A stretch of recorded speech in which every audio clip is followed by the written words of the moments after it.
¿cierto? De ayer a hoy, ayer en la tarde para hoy por la mañana, ¿cierto? Y poder entonces realizar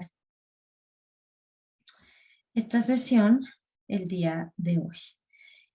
Vamos a empezar, bueno, ya un poco más bien cerrando, ¿cierto? Este diplomado. Vamos a empezar a revisar un poquito, ya veníamos hablando sobre programas de tratamiento, sobre la perspectiva cognitivo-conductual, ¿verdad? Sobre unas dificultades asociadas, sobre la importancia también de este tipo de intervención. Y vamos a, ya les estoy compartiendo la presentación por acá. Listo, muy bien. Entonces, terapia cognitivo-conductual, una de las que más se utiliza actualmente para la intervención en TCA.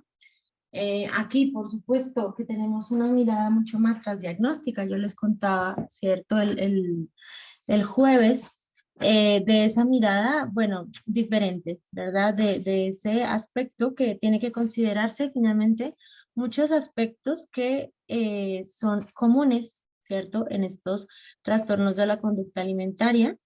Y la forma también un poco, pues, de intervenir estará marcada, guiada típicamente por el modelo cognitivo, bueno, la terapia cognitivo-conductual.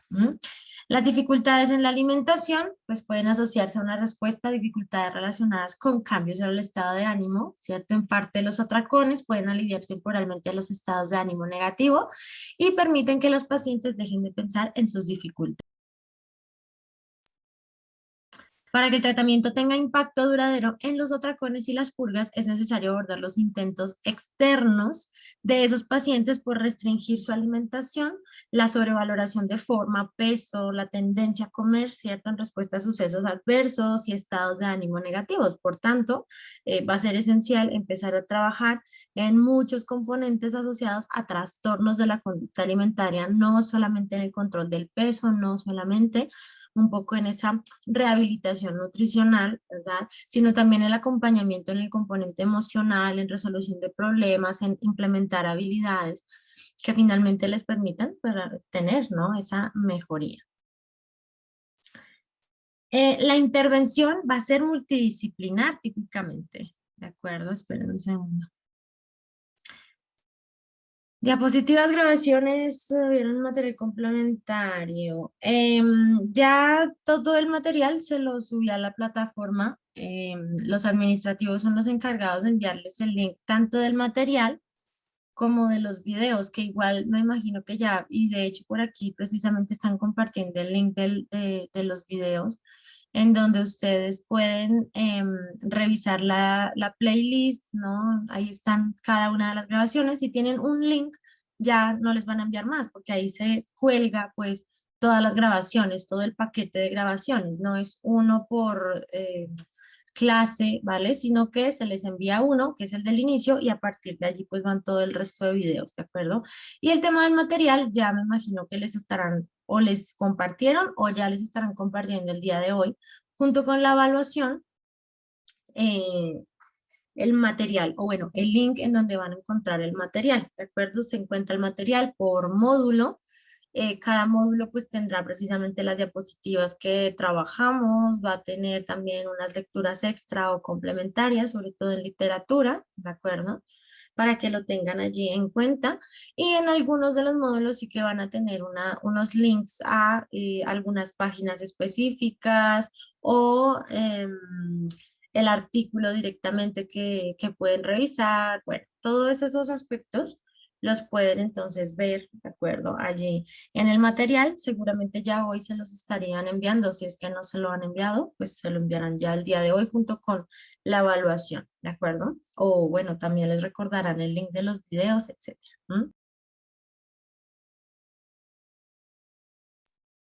Bueno, entonces vamos con intervención multidisciplinar.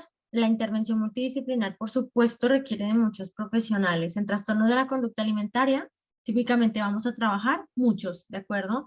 No solamente psicología, realmente desde psicología no podemos profundizar la gravedad, la dificultad la falta también de control, por ejemplo, de los pacientes en torno al componente de la alimentación, y por ello va a ser esencial que también se involucren, ¿cierto?, otros profesionales para que el proceso sea exitoso. Entonces, aquí podemos trabajar, obviamente, desde psicología, pero también vamos a tener el apoyo de psiquiatría, de nutrición, de ginecología, de medicina familiar, ¿cierto? El internista o el pediatra, eso depende también de la edad del paciente, ¿de acuerdo? El pediatra, pues si es un menor, pues seguramente va a estar también acompañando el proceso, haciendo seguimiento. ¿M? Ginecología también, sobre todo porque acuérdense que está muy asociado a alteraciones en el periodo menstrual, ¿cierto? Y otros aspectos importantes que se tratarán por allí. Nutrición, obviamente, no puede faltar. Y psiquiatría también estará allí involucrada en el proceso, ¿cierto? Así que va a ser multidisciplinar. Vamos a tener tres modalidades de tratamiento. Depende de las necesidades, requerimientos del paciente, depende de sus características, depende de la evaluación inicial que se hace, ¿cierto? Para determinar en cuál de las tres modalidades el paciente debería estar o cuál sería el mayor beneficio y el mayor provecho que podría tener entonces de la intervención, ¿de acuerdo? Vamos a tener en esas tres modalidades de tratamiento ingreso 24 horas, ¿cierto? Unidad especializada de TCA o de psiquiatría, depende, ¿de acuerdo? Obviamente, todas estas unidades van a ser especializadas en trastornos de la conducta alimentaria.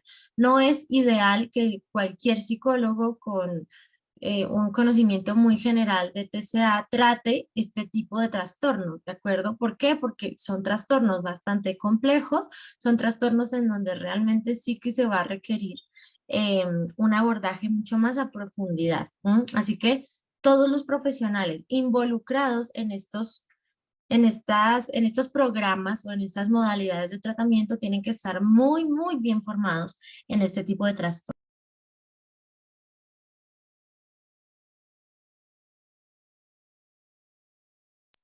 ¿De acuerdo? Entonces tenemos ingreso 24 horas, pues va a ser una unidad especializada de trastorno de la conducta alimentaria o una unidad especializada también de psiquiatría.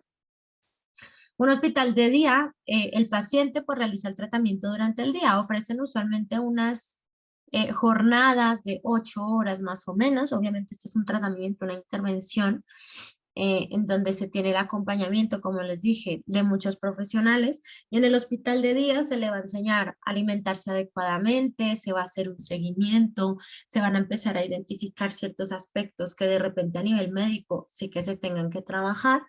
Se va a tener también que establecer mucho del proceso terapéutico que desde ese momento se va a seguir, cuáles son las reglas también del hospital de día, ¿de acuerdo? Porque cada uno de los entornos pues va a tener igualmente unas reglas, unas normas que se deben cumplir también para minimizar el riesgo y aumentar sobre todo la efectividad de la intervención. Así que hospital de día usualmente son 7, 8 horas en donde el paciente está, ¿cierto? En ese lugar con el acompañamiento también de los profesionales. En consulta externa, pues el paciente acude a seguimiento, ¿cierto? Diario, semanal o mensual, esto sí que depende, ¿cierto? Em, si es de consulta externa es porque, bueno, hemos identificado que el paciente tiene una buena red de apoyo, que a pesar de la sintomatología, pues realmente podemos trabajarlo, ¿cierto? Con las visitas directamente eh, cada semana, por ejemplo, una vez a la semana, se puede hacer un proceso de intervención, no tenemos una connotación tan grave, pues, del trastorno, ¿cierto? De la conducta alimentaria. Sería mucho más consulta externa, ¿de acuerdo? Eso sí que depende mucho de las características del paciente y lo que en su momento, pues como profesionales identificamos que debe ser lo más adecuado. Si es hospital día, pues entonces ya sabemos que el paciente tiene que ir, pasar allí, ¿no? Todos los días tiene que acudir. Allá, por supuesto, se hace un control alimentario, el paciente está allí todo el día, prácticamente son más o menos 8 horas, por decirlo, una jornada completa. Se hacen talleres, se hacen actividades grupales, se trabaja, por supuesto, en autoestima, en habilidades, en resolución de conflictos. Bueno, aquí realmente se va a trabajar en un montón de aspectos en hospital día y el ingreso 24 horas. ya se considera para, sobre todo, pacientes que están en alto riesgo, en donde estamos viendo un riesgo de suicidio importante o en donde ya hay un plan específico de suicidio. O sea, el paciente realmente se encuentra en un riesgo potencial que tendremos que disminuir en la medida de lo posible y ahí ya será un ingreso 24 horas en una unidad muy especializada de TCA o ya será en una ala de psiquiatría en donde un poco pues se va a estabilizar el paciente, y se va a trabajar también igualmente en habilidades, competencias, identificar aspectos sobre la comida, entre muchos otros, ¿vale? Miren que aquí vamos a ver, ¿cierto? Aspectos muy similares. El tema sobre todo es dependiendo del riesgo que el paciente pueda cumplir, la adherencia al tratamiento, un poco el pronóstico que puede llegarse a dar con ese paciente y especialmente para proteger al paciente, ¿vale? Si yo estoy viendo que es un paciente con un altísimo riesgo de suicidio, en donde hay un peso supremamente bajo, en donde a nivel físico está muy, muy deteriorado, en donde realmente no hay una interiorización o aceptación de el trastorno, en donde yo veo realmente la gravedad que el trastorno ha generado, ¿cierto? En su organismo, en su vida, en su funcionalidad, será idealmente un paciente que tendría que ir a un ingreso 24 horas, ¿de acuerdo? Sería lo más prudente, lo mejor para el paciente. Ya tenemos otros pacientes que no tienen un índice de suicidio tan alto, que realmente sí que saben que hay un problema allí, que ya no saben qué hacer, que no tienen las herramientas, ¿verdad? Pero que no saben tampoco controlar el tema de las comidas, necesitan un apoyo un poco más riguroso. Se establece que deberían ir entonces a un hospital de día y en consulta ya externa, pues realmente son los pacientes, como les digo, que no vemos pues tan graves, donde no vemos tanto el componente, por ejemplo, de suicidio, un riesgo latente, ¿de acuerdo? Y que podemos hacerle un seguimiento, por ejemplo, una vez por semana, implementar ciertas tareas, que el paciente las cumpla, luego en la siguiente semana nos vamos viendo y así, ¿de acuerdo? Eso sería mucho más en consulta externa. Tenemos otro punto y es la duración de la intervención. Y ustedes lo saben, esto no es una intervención de meses, esto es una intervención de años, precisamente por la dificultad asociada a esta psicopatología. La duración va a ser en bulimia nerviosa, más o menos, y el promedio es de 5 años, y en anorexia nerviosa el promedio es de 8 años, o sea, aquí realmente es un tiempo supremamente extenso, ¿de acuerdo? No es, y esto también se le explica al paciente, no es que estemos aquí un mes y ya no va a pasar nada, vas a volver entonces a hacer un poco lo que eras antes, no, ¿vale? O sea, hay que primero, por supuesto, explicar en esa primera fase del tratamiento al paciente en qué consiste esto y que va a ser un tratamiento que en promedio dure varios años, ¿vale? No es de 6 meses, 2, 3 meses, sino son años en donde vamos a empezar a trabajar muy fuerte en los patrones inadecuados, desadaptativos que se han venido estableciendo, ¿vale? Por eso la importancia.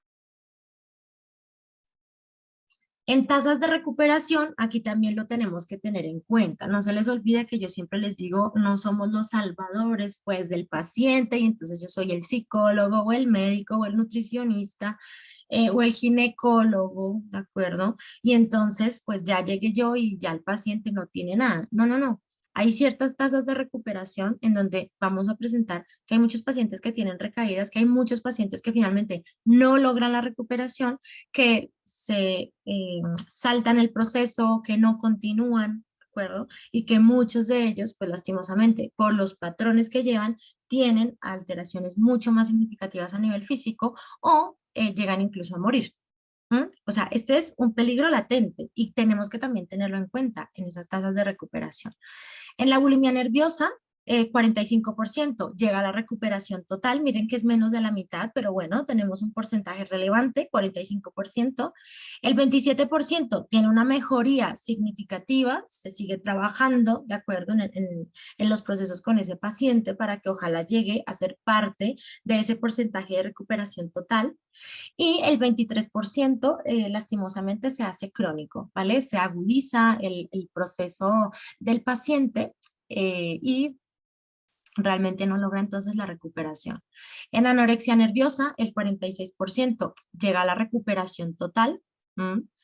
El 33% tiene una mejoría significativa, aquí digamos que tenemos unos valores un poco mayores, y el 20% pues termina siendo un poco más crónico, se agudiza eh, el cuadro clínico. Y en las recaídas también son muy comunes en trastornos de la conducta alimentaria y hay muchos otros trastornos también en donde vemos tasas de recaída supremamente altas. Pero en trastornos de la conducta alimentaria el porcentaje de recaída realmente es bastante alto, especialmente en los 2 primeros años de tratamiento. ¿Se acuerdan que yo les decía el promedio de la duración de la intervención? 5 años promedio, ojo, para bulimia nerviosa, 8 promedio para anorexia nerviosa. Cuando más recaídas se generan son en los 2 primeros años de tratamiento, ¿vale? Son 2 primeros años en donde, por supuesto, el enfoque de intervención es muchas veces muy fuerte para el paciente, el tema de la alimentación es muy complejo, realmente, y allí también se ve un poco la falta de colaboración y cooperación del paciente con su proceso de intervención en muchas ocasiones, ¿de acuerdo? O que la misma terapia pueda no ser efectiva, o sea, aquí hay un montón, ¿de acuerdo? De aspectos, de factores que pueden llegar a generar una recaída, pero el porcentaje más alto de recaídas se da sobre los 2 primeros años de intervención, que podríamos llegar a decir, aunque todo el tiempo obviamente va a ser difícil para los pacientes, pero esos 2 primeros años realmente son muy fuertes, muchos cambios, muchos ajustes, muchos aprendizajes, ¿de acuerdo? Muchas tareas, porque recuerden que desde cognitivo conductual también trabajamos muchas tareas, ¿vale? Para casa, para que el paciente continúe con su proceso, que no se quede ahí, ¿cierto? Y como que ya viniste a terapia, ya te vas y el otro fin, la otra semana nos encontramos y ya está, sino es un poco una extensión. Así que este periodo de tiempo en donde se tienen que hacer tantos ajustes en un patrón de vida que era totalmente desordenado, que no, en donde no había orden, en donde no había eh, esa facilidad de encontrar ayuda, pues realmente es difícil ese cambio en los primeros momentos de la intervención. Por eso, en esos 2 primeros años, usualmente se producen las recaídas. Aquí vamos a tener, y ustedes dirán, esto está como más grande unos cuadros que otros, y sí, aquí especialmente el aspecto personal, es decir, el paciente es el que más tiene que dar de sí para el proceso de intervención. Entonces, en ese aspecto personal, será el paciente realmente el que vaya a entregar absolutamente todo de su tiempo, de sus intenciones, de su motivación, ¿de acuerdo? El paciente es el que más va a aportar aquí. Los familiares, por supuesto, y se tienen muy en cuenta, van a actuar como coterapeutas prácticamente, porque ellos nos van a ayudar, van a hacerle seguimiento al paciente, nos van a ayudar a implementar estrategias en casa, etcétera. Van a trabajar realmente como unos coterapeutas y por supuesto se trabajará a nivel psicosocial en ajustes, ¿de acuerdo? Del entorno, de habilidades para ese entorno que de repente pueda ser difícil de manejar, ese entorno que de repente también pueda ser bastante complejo y ese entorno en donde a veces, y bueno, en muchas ocasiones que vemos, el paciente no logra controlarse, pierde el control, hay aspectos emocionales involucrados, no sabe qué hacer y termina recurriendo a la sintomatología, pues, que lo ha llevado, ¿cierto?, a ese punto, a la intervención. Así que aquí hay que trabajar, ¿de acuerdo? En cada uno de las estrategias, pero en cada uno sobre todo de los actores de este proceso de intervención, pero esto esencialmente nos dice que a nivel personal el paciente tiene realmente que comprometerse al 100% con la terapia y con el proceso también de intervención para que pueda ser efectivo. De lo contrario, pues no sería, ¿cierto?, tan efectivo para el paciente. Vamos a tener unas fases también de intervención. No sé si conozcan un poquito los que de pronto vengan conmigo de TCC, pues ya de pronto sí que lo tienen mucho más claro, pero los que no, la terapia cognitivo-conductual es un tipo de intervención estructurada, basada en objetivos, en donde se trabaja precisamente con el paciente, implementando y un poco enseñándole algo, algo que no conoce, algo que no sabe, ¿Para qué? Para que cuando se vea enfrentado a una situación que de repente le causa mucho malestar, no genere cierto tipo de patrones de conducta, ¿cierto? Que sean inadecuados, desadaptativos, que sean desajustados y que por supuesto le lleguen a generar mucho malestar. Y esto es un poco, pues en general, ¿no? A modo general, lo que vamos a trabajar en terapia cognitivo-conductual. En la fase uno y por eso decimos, ¿no? Los procesos aquí, sobre todo en TCA, van a ser muy bien estructurados. Cada fase va a responder a una necesidad inicial, ¿cierto? Cada fase va a establecer un cómo se hacen las cosas, cuál es la importancia finalmente de el trabajo del paciente, etcétera. Entonces, aquí en estas fases, en la primera, va a estar centrada en el estado físico del paciente. Aquí, por supuesto, se va a determinar el IMC actual, es esencial porque es que con el IMC y bueno, otros valores, acuérdense que hablábamos de la tanita también en la sesión del jueves, pero determinar el IMC actual es importante porque nos marca el punto inicial, el punto de partida. Y esto nos va a permitir identificar en la evolución cómo el paciente realmente está asumiendo, ¿cierto?, la intervención, adquiriendo habilidades y finalmente pues llegar a la meta, ¿no? Que ojalá y en todos fuera la recuperación total, pero por lo menos llegar a una mejoría significativa. Entonces, determinar el IMC actual, esencial. Utilizar idealmente una tanita, como les decía, mide la composición corporal, hablamos de ella el jueves, no lo voy a profundizar en este punto, pero el uso de tanita va a ser, sería, pues ojalá, ¿no? Importante, aunque en centros hospitalarios o en intervención o centros especializados de TCA, usualmente la tanita está allí presente. Se va a hacer, por supuesto, un panel completo, sanguíneo, de todo, pues, ¿vale? Como un panel general que nos permita saber el estado de salud del paciente en el momento, ¿vale? Actualmente, ¿cómo se encuentra? Y un electrocardiograma, recuerden que los pacientes con este tipo de trastornos, ¿vale? Pueden llegar a tener alteraciones en el ritmo cardíaco, ¿de acuerdo? Y esto, por supuesto, aumenta, ¿no? El riesgo para el paciente. ¿Cuáles son? Y aquí se establecen los hábitos no saludables. De repente es un paciente que consume sustancias, entre ellos, pues que fume mucho, cuántos cigarrillos al día, qué tipo de sustancia consume, cuántas veces también se está consumiendo, si es el caso, ¿de acuerdo? Si tiene esos hábitos no saludables, pues establece de lo contrario, pues no se va a tener en cuenta. Si se presentan alteraciones en la menstruación, también va a ser muy importante, ¿no? Acuérdense que muchos pacientes, sobre todo con anorexia nerviosa, pueden presentar, o muchas pacientes, amenorrea, en donde pues, el periodo menstrual se interrumpe, ¿de acuerdo? Y esto también tiene una connotación a nivel corporal, así que si se presenta alteración, pues también lo vamos a trabajar. Si presenta conductas compensatorias, ¿y de qué tipo? Si es una conducta compensatoria, mucho más de purga, por ejemplo, vómito, uso de laxantes, de enemas, de diuréticos, pues establece también allí un poco en historia clínica, en esa primera sesión, ¿cierto? En donde un poco nos encontramos también con el paciente y le expresamos esos objetivos que vamos a tener. La historia del peso, el historial, ¿no? ¿Cuál ha sido el historial del peso? Pero ese historial estable. ¿Cuál es el peso estable? No, es que toda la vida pues yo había tenido como más o menos estaba pesando entre 60 y 65 kilos y ahora estoy en 43 kilos, ¿de acuerdo? O sea, necesitamos un poco también saber ese historial de peso, no como un objetivo al que vamos entonces a llegar, sí, ya eso ya lo marcará directamente la parte médica, nutrición, lo adecuado para estatura, lo adecuado para la edad, lo adecuado para el sexo, etcétera, ¿de acuerdo? Eso ya se establecerá también a nivel médico. ¿Y cuál fue el inicio del TCA? ¿De acuerdo? Que fue lo que un poco generó, ¿no? La manifestación en un inicio y también qué ha hecho, aunque esto obviamente se va evaluando poco a poco, qué ha hecho el paciente desde ese inicio y que puede considerar que de repente mantenga, ¿no? La sintomatología, la dificultad, que siga presentando las dificultades asociadas.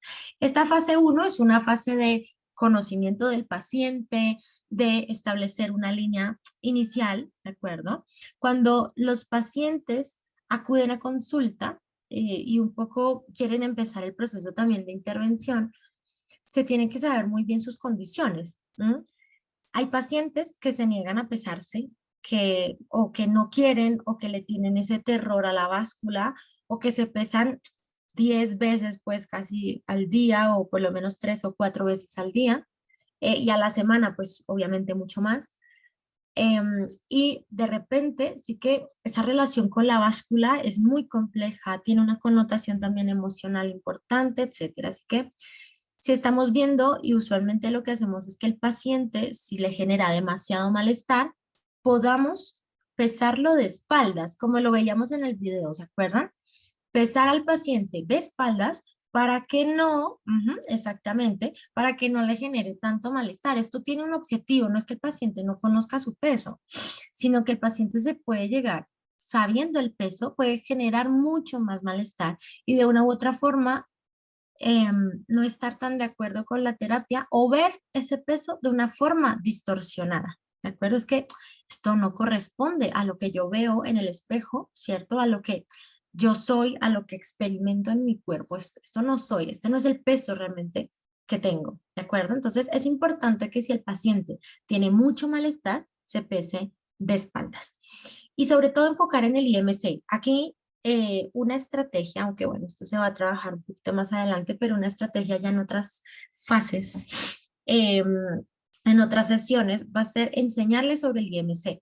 No es tanto el peso, porque es que yo puedo medir 2 metros y pesar 80, 90 kilos, ¿de acuerdo? Y que esto pueda llegar a ser adecuado o de repente no. O las características culturales, lo que es para nuestro país, por ejemplo, el ideal de belleza o la delgadez, etcétera, o el cómo debe ser nuestro cuerpo, es totalmente diferente a lo que se manejaría, perdón, en otros países. Así que hay que empezar a enseñarle al paciente esas diferencias, pero sobre todo trabajar en el IMC, ¿de acuerdo? Bueno, en esta fase uno vamos a tener varias sesiones, ¿de acuerdo?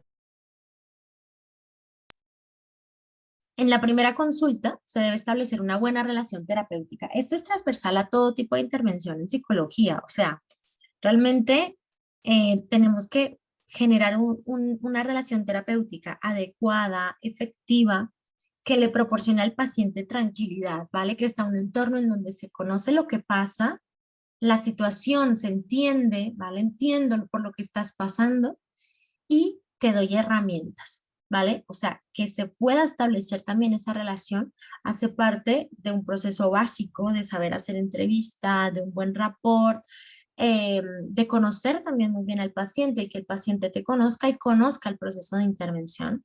Se va a trabajar mucho desde la motivación. Si el paciente está motivado, pues va a haber mayor probabilidad de éxito, ¿de acuerdo? Se le va a explicar también el componente de la terapia, en qué va a consistir, cómo vamos a trabajar, cuál va a ser el compromiso que se requiera, ¿cierto?, del paciente para lograr finalmente esa mejoría, pues que realmente queremos llegar, ¿no? A la que queremos llegar y que estamos trabajando, ¿no? En pro de esa mejoría. Se da apoyo emocional y se especifica muy bien cuáles son las expectativas del paciente porque a veces sus expectativas están un poco, y diríamos en muchas situaciones, sesgadas, ¿cierto? Aún por unas creencias inadecuadas, por aspectos culturales, sociales, por distorsiones que el paciente también está presentando. Así que realmente no es eh, tan efectiva, ¿no? Una expectativa es que yo quisiera verme finalmente en el espejo como yo quiero, etcétera, ¿no? Pero es importante saber cuáles son las expectativas en torno al proceso de intervención. Yo me quiero recuperar, yo quiero tener mejores relaciones con mis padres, yo quiero poder estudiar, ¿vale? En algún momento incluso poder tener hijos, ¿no? Y esto que me está pasando puede llegar a entorpecer, ¿no? Ese proceso. Entonces, es importante, claro, dar ese apoyo emocional y especificar también todas esas expectativas, ¿de acuerdo? De el paciente y el que tiene el paciente también en torno al proceso de intervención. Va a ser esencial dependiendo de la edad y la disposición del paciente, el acompañamiento de la familia, como les digo, se convierte en un coterapeuta, ¿de acuerdo? Si nosotros ya estamos identificando que el paciente sí que requiere acompañamiento constante, continuo, pues se determinará y la familia estará allí, ¿verdad? Para soportar pues todo el proceso del paciente, para ayudarle, ¿vale? Con la familia también empezaremos a trabajar estrategias que sean, por ejemplo, hábitos mucho más saludables a la hora de la cena, que se sirvan cierto tipo de porciones, cierto tipo de comida, comidas, por ejemplo, controladas, ¿de acuerdo? Así que aquí, en la primera consulta, se va a establecer mucho de el cómo va a ser todo, ¿vale?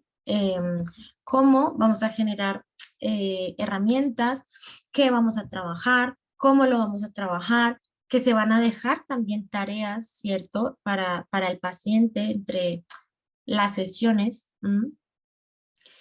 Y establecer finalmente una relación terapéutica adecuada, idealmente, porque si no, realmente no tendríamos tanto cambio, ¿vale? En el paciente. En esa primera consulta también, pues se van a establecer unos objetivos, ¿cierto?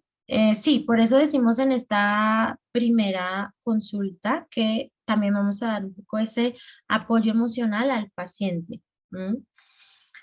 Em, y empezar también a trabajarlo, identificar las características que manifiestan las acciones, ¿cierto? Que tiene con las emociones que experimenta, pero esto se va a ir trabajando a lo largo de la terapia, no es como que en la primera sesión ya se queda listo, sino sobre todo en un inicio el apoyo emocional y poco a poco, sabiendo que en TCA también hay comorbilidad con el aspecto del estado de ánimo, por ejemplo, pues tendremos que trabajarlo también durante los procesos de intervención. Pero en esta primera consulta, en esta primera sesión, será mucho de darle apoyo emocional, conocerlo y establecer también objetivos, ¿de acuerdo?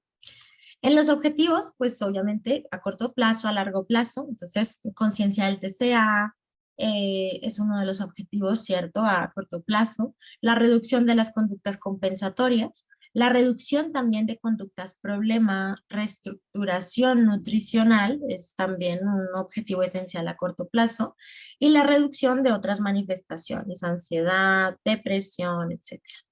A largo plazo, pues también hacer una reestructuración cognitiva, ¿no? Acuérdense que hay muchos aspectos relacionados a la cognición involucrados en los trastornos de la conducta alimentaria. Por tanto, obviamente a largo plazo, lo que se busca es que el paciente implemente estrategias y habilidades que le permitan conocer mejor las situaciones, que le permitan un poco validar, ¿cierto? O encontrar la validez de sus pensamientos, qué pruebas encuentra realmente, y esto también parte del conocimiento, ¿vale? Sobre la alimentación, sobre los grupos nutricionales, sobre no solamente el contenido calórico, por ejemplo, sino el contenido, el valor nutricional real.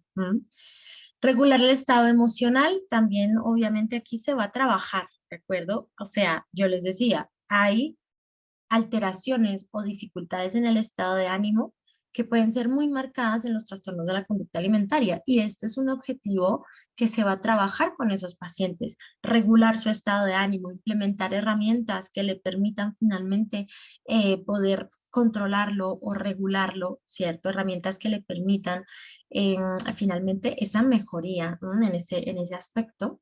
Mejorar la autoestima, obviamente, recuperación del peso y composición corporal que sea adecuada en los pacientes, normalizar los resultados físicos, por eso al inicio del proceso se realiza un panel completo del paciente. ¿M? Típicamente en los resultados de esos paneles completos del paciente encontramos muy bajos ciertos índices, sobre todo de nutrientes esenciales para el adecuado funcionamiento del organismo. Entonces, lo que vamos a trabajar ya a largo plazo con el proceso va a ser normalizar esos resultados, que los valores que los valores sean mucho más normales, ¿cierto? En panel sanguíneo, que el electrocardiograma ya también tenga unos valores adecuados, ¿no? Y regular, digamos que el ciclo menstrual en las mujeres sobre todo también va a ser un objetivo. Esto se va viendo, ¿no? A medida que va pasando todos las sesiones, el proceso de intervención y con el tiempo, también poco a poco se va regulando. Yo siempre les digo, recuerden el video que veíamos, ¿cierto? En esta semana, y ahí precisamente se expresa, ¿no? Mucho de ese aspecto. Ya me empieza a regular el ciclo menstrual, empiezo a tener mejores resultados, ¿cierto? A nivel físico, empiezo a tener una mejoría, empiezo a tener un IMC mucho más adecuado, etcétera. Em, ya en esta fase un poco se va a trabajar sobre la conciencia del trastorno de la conducta alimentaria, ¿vale? En la fase uno miren que era mucho de conocer, establecer objetivos, conocer el proceso de intervención, o sea, todos estos aspectos, ¿no? En fase uno delimitar las tareas, abordar esas conductas purgativas también, etcétera. Ya en la fase 2 se trabaja sobre conciencia del TCA, ¿no? Un proceso de psicoeducación. Se le brinda al paciente información sobre la sintomatología, las consecuencias que se pueden generar o que incluso ya están presentes, ¿vale? A nivel psicológico, a nivel físico y que le están generando tanto malestar, tantas dificultades, tantas problemáticas en el entorno o consigo mismo o con su familia. ¿M? Se da información también sobre las dietas, atracones, conductas compensatorias y cómo pueden llegar a afectar también, ¿cierto?, al organismo.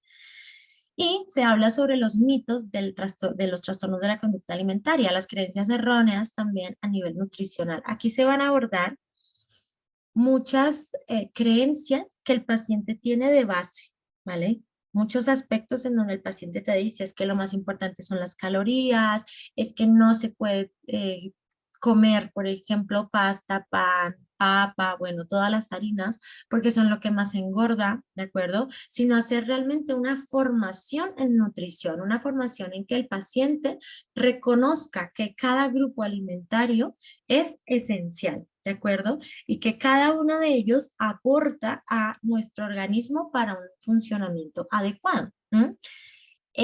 Si instruimos al paciente, si lo psicoeducamos en este aspecto, realmente podemos hacer que cambie, ¿vale? Muchas de esas creencias o de esos mitos que previamente manejaba y empiece a ver un poco el alimento como, no muchas veces como el enemigo o como en donde me refugio, ¿cierto? Para de repente sentirme mucho mejor, sino que cada alimento tiene unas propiedades que le aportan a nuestro organismo, que por supuesto, si son en defecto o si son ya en exceso, pues van a generar dificultad, pero que si tenemos un adecuado control, un equilibrio adecuado en los alimentos, vamos a tener también un efecto físico muchísimo mejor, ¿no? Aquí está, por ejemplo, la pirámide, ¿no? De los alimentos. Aquí te dice cada uno de los alimentos, un poco en qué lugar, ¿cierto? Van, un poco se hablará de cantidades, etcétera.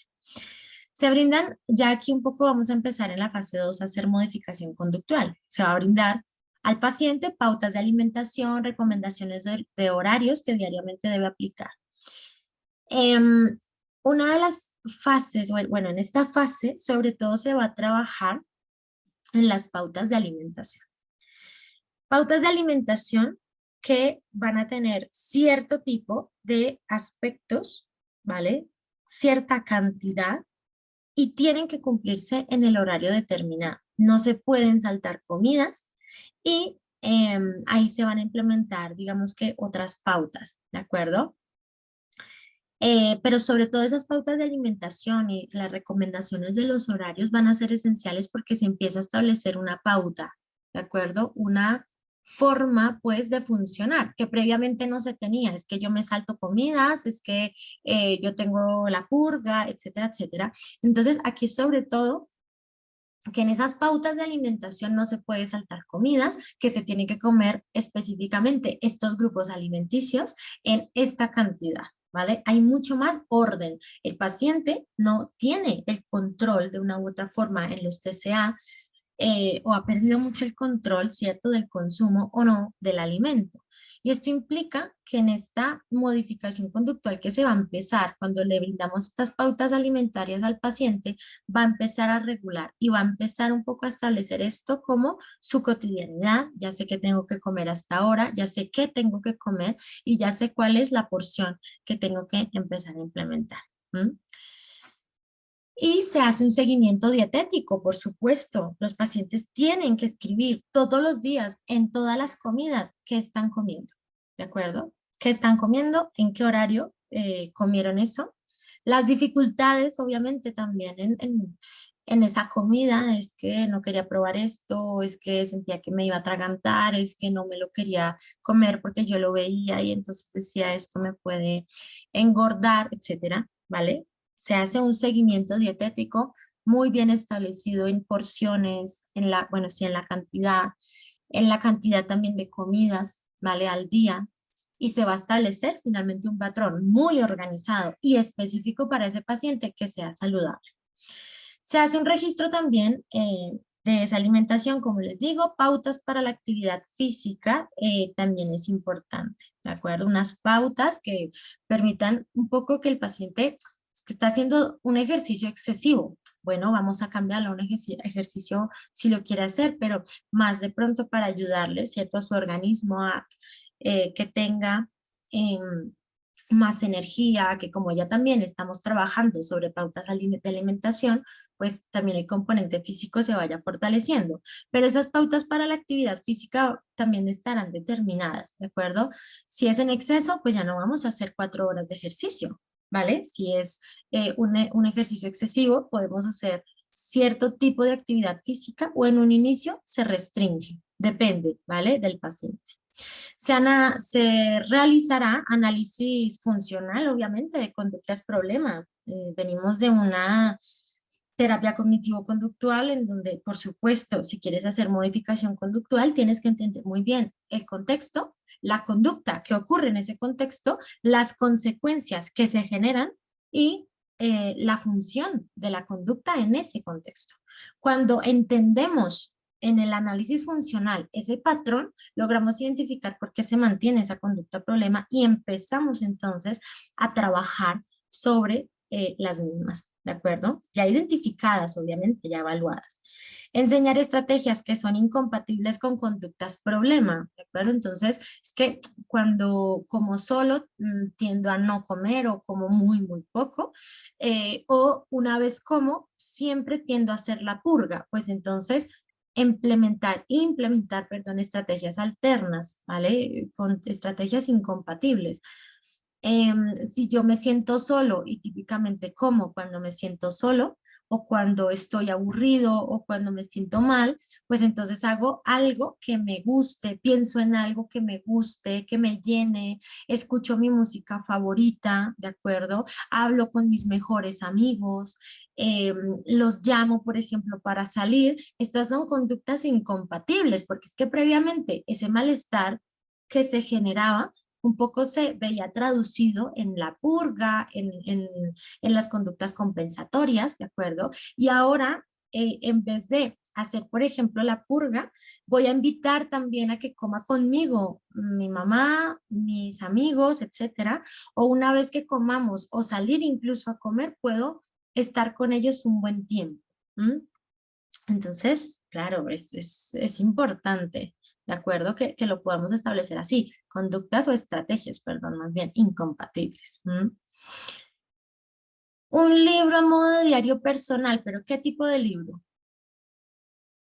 Porque más allá, bueno, aquí una cosa es el registro de alimentación, pero el registro de alimentación sí que tiene. Sí, pero es que tiene unos parámetros muy bien establecidos, ¿de acuerdo? Nosotros le damos en esos registros de alimentación un formato al paciente muy bien establecido en donde tiene que consignar, ¿vale? Todos esos aspectos en la alimentación. Y si vamos a hablar de cogniciones específicas, de identificar ciertas creencias inadecuadas en contextos determinados o en situaciones determinadas y cómo influye también en las conductas generadas que pueden ser de purga o conductas de riesgo, eso también se hace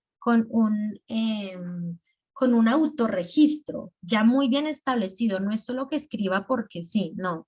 Es que describa muy bien la situación, las cogniciones generadas y cómo eso lo lleva a tener consecuencias inadecuadas, que en este caso, por ejemplo, son de purga, ¿de acuerdo? eh, de ejercicio excesivo, ¿m? Pero no, todo esto está muy bien establecido, no es como vamos a tener este cuaderno y en este cuaderno pues tú escribes lo que pienses en ese momento de la crisis, no, no sería efectivo porque también estaría en desorden y aquí el objetivo es que el paciente aprenda a identificar en los diferentes componentes, ya sea de un análisis funcional o ya sea si tú estás aplicando un autorregistro, cuál es la manifestación y qué lleva finalmente a ese comportamiento inadecuado. ¿M? Entonces, así como libre, no, siempre vamos a tener muy bien especificados los autorregistros o los formatos de autorregistro y asimismo de los registros de alimentación, ¿vale? Están muy bien establecidos. Emplear un sistema también de refuerzos que facilite la implementación de las estrategias en sus rutinas diarias. ¿M? Aquí vamos a empezar, ustedes lo saben ya, varios de ustedes y los que no, pues por lo menos tienen los básicos en cognitivo-conductual. Aquí se trabaja especialmente desde los programas de refuerzo, ¿vale? Vamos a empezar a aplicar el refuerzo. Cuando el paciente llame a alguien y quiera salir y hacer una actividad diferente, cuando el paciente consuma todo el alimento, cuando el paciente esté teniendo una mejoría, etcétera, siempre se va a reforzar, ¿vale? De diferentes formas, obviamente, pero se va a reforzar al paciente. ¿M? Esto va a generar finalmente un aprendizaje, va a hacer que la conducta se establezca, ¿de acuerdo? Que se dé ese proceso de aprendizaje. Por eso, utilizar los refuerzos va a ser tan esencial. ¿M? Vamos a tener ya después de todo esto, ¿no? Y que se ha trabajado, pues una reestructuración cognitiva, obviamente, ¿vale? Mucho de las cogniciones que tiene el paciente son inadecuadas, ¿de acuerdo? Son inadecuadas, son erróneas, son creencias que no están de acuerdo, pues, a la situación, ¿de acuerdo? No, no se pueden comprobar, son muy dogmáticas, son totalmente invariables, ¿de acuerdo? O sea, son creencias totalmente irracionales y desadaptativas. Cuando nosotros vamos a hablar de reestructuración cognitiva, pues obviamente vamos a empezar a indagar en cogniciones que el paciente presenta en torno al peso, a la comida, a su imagen corporal, eh, entre muchos otros aspectos. Entonces necesito entender, conocer esa cognición para luego empezar a trabajar. Creencias irracionales, y por eso yo les decía, y a Vivi que preguntaba por allí, se hace un registro diario de pensamientos disfuncionales, inadecuados, creencias desadaptativas, que va a ser siempre en términos ABC, ¿vale? Precisamente en terapias mucho más asociadas al componente cognitivo y para poder modificar e identificar esos aspectos, pues necesitamos tener esos autorregistros que nos orienten a conocer mejor las cogniciones del paciente. Entonces, vamos a verlo en términos ABC, situación, pensamiento, consecuencia, o conducta generada o emoción también generada. Las suposiciones también que hace el paciente, ¿no? Entonces ese suponer que si como esto definitivamente me voy a engordar, no me van a aceptar, nadie me va a querer, ¿de acuerdo? No voy a ser suficiente, por ejemplo, suponer también y tener esas cogniciones inadecuadas. Emociones negativas, los pensamientos, por ejemplo, inadecuados en torno al peso, a la imagen corporal, etcétera, pueden llevar a consecuencias que no solamente sean conductas específicas, sino emociones muy negativas, ¿cierto? Pesimismo, eh, creer que no se es, por ejemplo, suficiente para nadie, que eso lleva a una tristeza muy profunda, ¿de acuerdo? O sea, aspectos emocionales que también pueden llegar a generarse y ser muy negativos. Y con ello una connotación supremamente eh, inadecuada. Así que aquí vamos también a trabajar sobre esas emociones negativas, entenderlas y cómo esos pensamientos están generando estas emociones y luego se empieza a generar una conducta desadaptativa que podría ser el comportamiento compensatorio, ¿de acuerdo?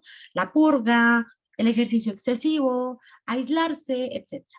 Entonces, miren que los autorregistros nos van a decir y nos van a ayudar a entender a nosotros como terapeutas esas cogniciones del paciente, pero asimismo al mismo paciente identificar las consecuencias que están teniendo sus pensamientos, hacerle entender y ayudarle, más bien instruirle en que si cambia este componente de pensamientos tan negativos, tan inadecuados, tan desadaptativos, podremos tener unas emociones diferentes y podremos tener un comportamiento diferente, ¿vale? Una modificación que será en esencia lo que queremos trabajar.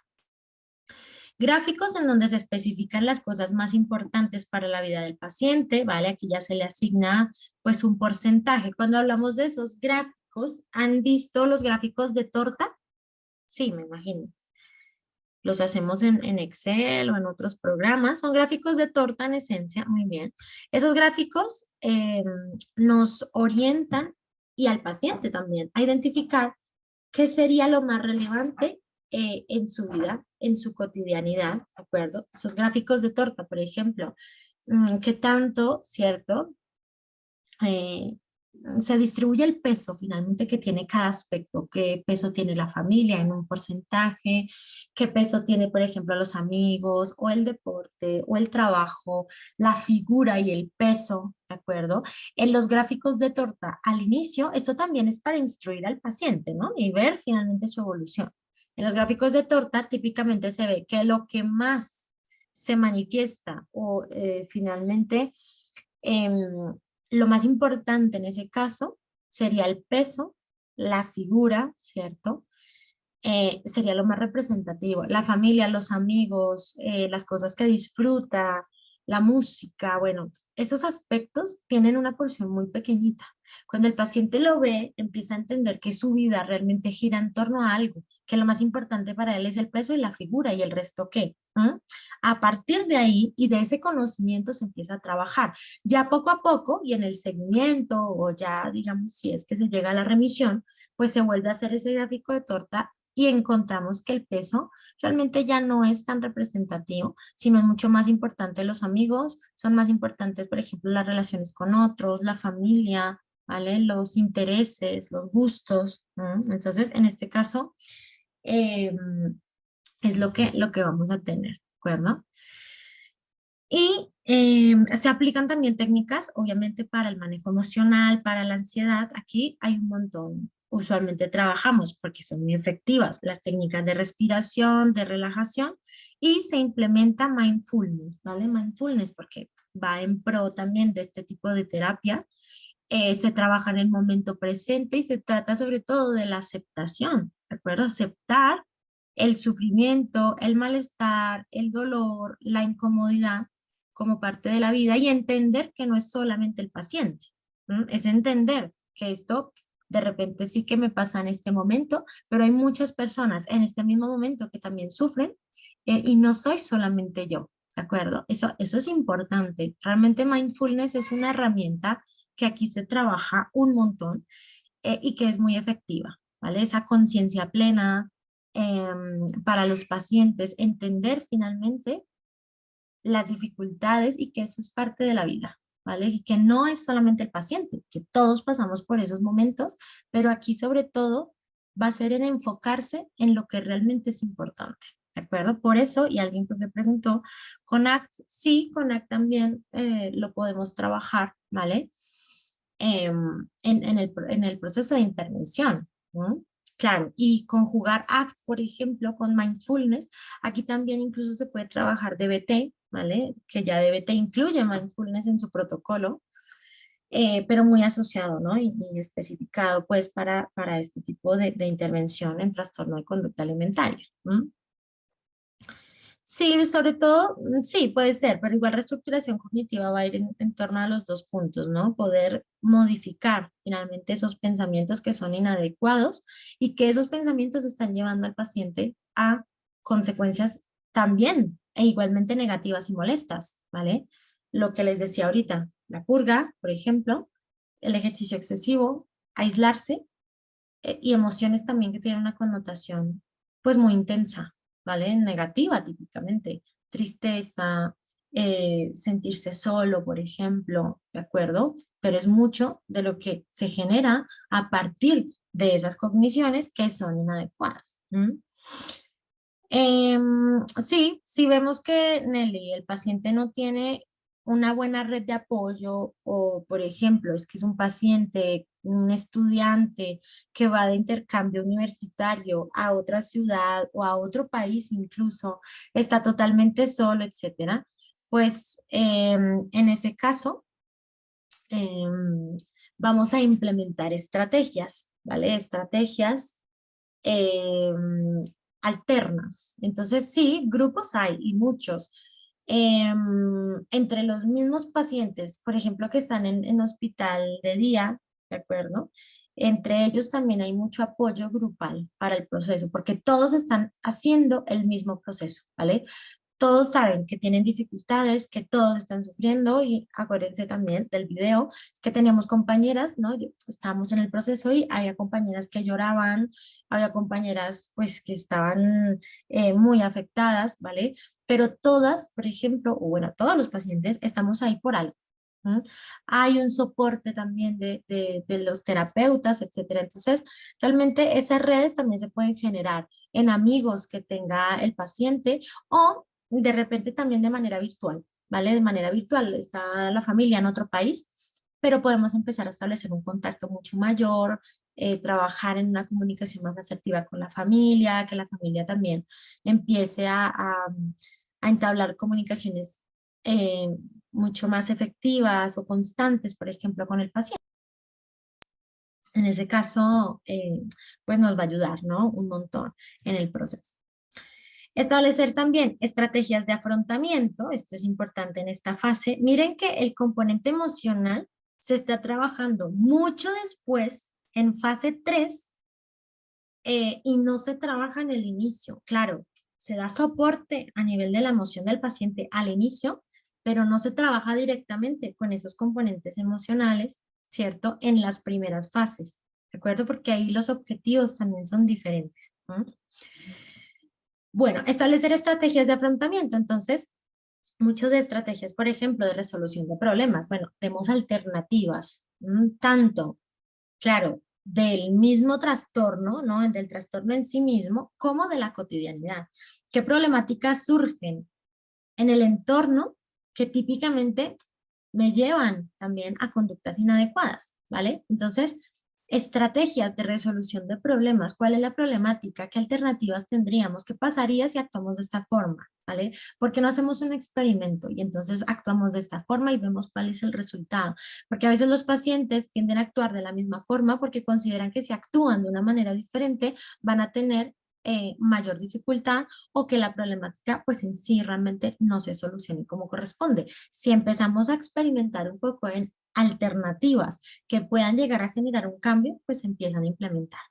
Respuestas que sean mucho más adaptativas, mejorar también la comunicación y mejorar la autoestima es algo que en fase 3, ¿cierto? Se va a empezar a ya a trabajar, a consolidar, porque sabemos que el paciente ya viene con un bagaje, con unas herramientas de fase 1 y de fase 2 que le permiten trabajar en esto, en reestructuración cognitiva, en estrategias de afrontamiento, en aprender también otras habilidades, porque ya viene de un proceso en donde se ha empezado a implementar ciertos aspectos esenciales. ¿De acuerdo? Ya viene de un proceso en donde hemos mejorado sus condiciones físicas, en donde hemos empezado a trabajar sobre el aspecto nutricional, en donde típicamente ya va empezando a tener también una mejoría en los niveles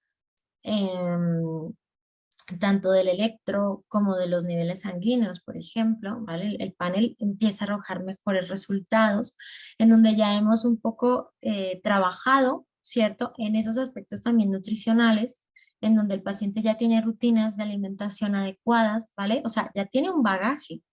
No es como que llegamos al inicio y entonces empecemos a mejorar autoestima y ya está, ¿no? O que mejore la comunicación.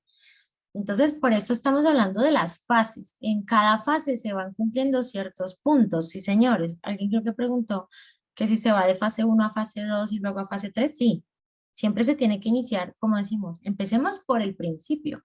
No podemos empezar a establecer estrategias de afrontamiento cuando el paciente no tiene, por ejemplo, una rehabilitación nutricional, ¿vale? No tiene un acompañamiento nutricional cuando el paciente sigue con unos valores muy, muy alterados en los paneles sanguíneos, cuando el paciente sigue teniendo tanta dificultad. Yo no puedo empezar por la última fase o por las fases más adelantadas, ¿no? Que esto ya va después de varios meses, esto, o incluso años, esto no es del primer mes, ¿no? O esto no es la primera sesión, no, no, esto es un proceso bastante extenso. Se realiza fase uno, ¿de acuerdo? Se explica todo el proceso, las tareas, etcétera. La fase 2, ¿cierto? Y la fase 3, ya más adelante, en donde sí que se implementa un poco más de cambios. En la fase 4, sobre todo, es el control y seguimiento del proceso, ¿vale? Y una reevaluación. Entonces, nuevamente se aplican estudios físicos en donde se espera una mejoría, se trabaja si aún de repente identificar si todavía existen hábitos no saludables o definitivamente esto ya no aplica, si el ciclo menstrual ya está regulado y si hay o ya no comportamientos compensatorios. Miren que aquí es mucho más una evaluación. Bueno, ¿cómo nos fue en el proceso? ¿Qué resultados hemos obtenido desde el inicio hasta ahora? ¿Qué cambios se han dado a partir de esa implementación de las diferentes fases? ¿De acuerdo? Es un poco lo que empezaríamos entonces a trabajar ya en la fase 4, pero sobre todo esta fase es mucho más de seguimiento, de cierre, ¿de acuerdo? Ya un poco del proceso, un poco de terminemos bien. Podemos prevenir recaídas igualmente en los pacientes y eso en esencia se trabajaría, ¿cierto? En cada una de las fases. Así se haría el tratamiento para los pacientes. Varía mucho también, digamos, en el paciente, las estrategias que se requieran en un inicio, el tipo de intervención que tenga, si es mucho más desde consulta externa, hospital de día u hospitalización, pues obviamente va a ser un poco diferente, claro, las fases se van a aplicar, pero va a ser un poco diferente respecto a la situación del paciente. A el apoyo también que pueda llegar a tener, al acompañamiento que tenga de otros, etcétera. También esto va a marcar mucho, ¿no? De la mejoría que veamos en el paciente, ¿vale? Esas serían las 4 fases.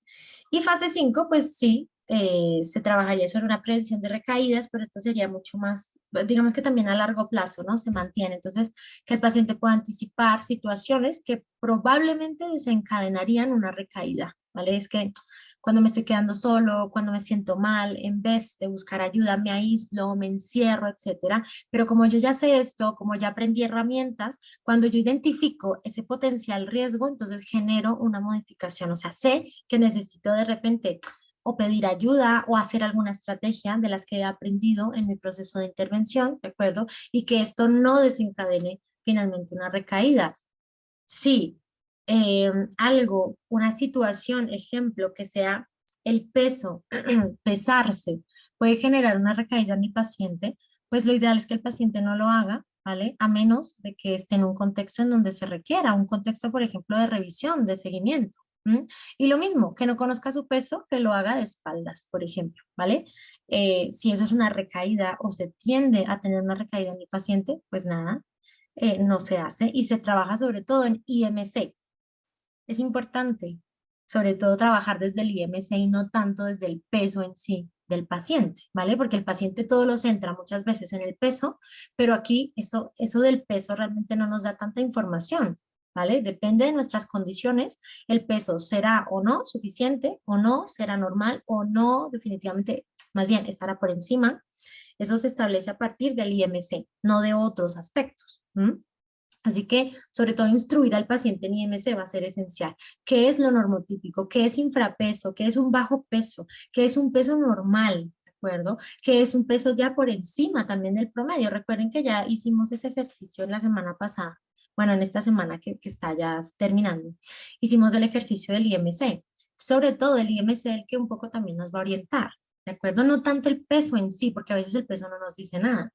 ¿Vale? El peso no nos dice nada y no sabemos finalmente ese peso en comparación con nuestras condiciones muy propias, pues qué significa. Así que Importante, sobre todo, instruir al paciente en el IMC.